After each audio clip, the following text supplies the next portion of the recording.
10 محرم الحرام کربلا میں حضرت امام حسین علیہ السلام اور ان کے جانثاروں کی عظیم قربانی کا دن ہے۔ دنیا بھر کی طرح اسپین کے شہر بارسلونا میں آج یوم عاشور مذہبی عقیدت و احترام سے منایا گیا۔ عاشورہ کا مرکزی جلوس مرکزی ولایت امام بارگاہ القائم سینٹر بارسلونا سے برآمد ہوا اور مخصوص راستوں سے ہوتا ہوا پلاسا عادی ترنف میں اختتام پذیر ہوا، جس میں اسپین بھر سے مومنین نے شرکت کر کے نواسہ رسول سے اپنی عقیدت کا اظہار کیا۔ عشرہ محرم الحرام امام بارگاہ القائم مرکز ولایت بارسلونا میں انتہائی عقیدت اور احترام کے ساتھ منایا جا رہا ہے، کیونکہ کریم کربلا امام حسین شہید ولایت ہیں۔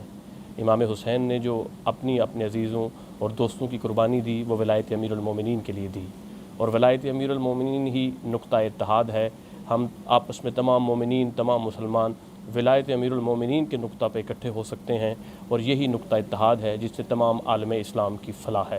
ماتمی سنگت صدا امام مظلوم کربلا نے نواسہ رسول حضرت امام حسین علیہ السلام اور ان کے جانثاروں کو پرسہ پیش کیا، جس میں عزاداران حسین نے ماتمداری اور نوحہ خوانی کی۔ اسپین کے شہر بارسلونا میں 10 محرم کا جلوس جو ہے وہ قدیمی امام بارگاہ مرکز ولایت القائم سینٹر سے جو ہے وہ برآمد ہو چکا ہے، جو مختلف راستوں سے ہوتا ہوا پلاسا عارضی ترام میں اختتام پذیر ہوگا، اور اسپین بھر سے عقیدت مندوں نے اس میں شرکت کی ہے، اور نظر و نیاز کا سلسلہ بھی جاری ہے۔ جو پرسہ ماتمداری ہے وہ صدائے مظلوم مظلوم کربلا جو ماتمی سنگت ہے وہ پیش کر رہی ہے۔ علماء حضرات کا کہنا ہے کہ سیانیت کے ذکر سے جو بھی جلتا ہے محسن انسانیت کی زبان میں اس کو یزید کہتے ہیں۔ Mumtaz Munir Sahotra, UK and Europe 44 Spain.